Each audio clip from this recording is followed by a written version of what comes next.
عايز تقرا. مين شخصيه العام؟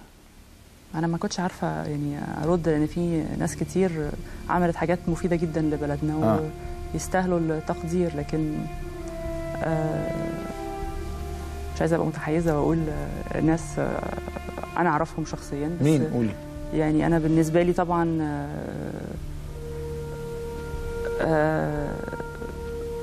هتقول متحيزه، بس قولي. هو والدي. يعني انا بالنسبه لي والدي قدر السنه دي ان هو يثبت فعلا لكل الناس ان هو على مستوى عالي من الاداره الرياضيه. مش اي حد بينتخب امين صندوق في كل ما تيجي سيره والدك بحس ان عينيكي انت المره اللي فاتت ما قدرتش اتكلم على فكره. كانك بتدمعي.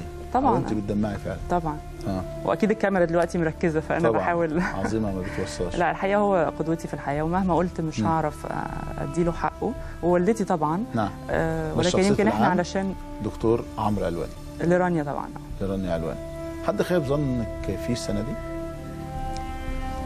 والله سؤال صعب جدا ده. انا من ساعه ما قلت لي ان انت هتسالني السؤال ده وانا مش حاسه مش حاسه ان انا ما بقتش اتوقع كثير من الناس دلوقتي. بقيت يعني باخد الامور بالواقع بتاعها، فما عنديش حد بالتحديد خايب ظن.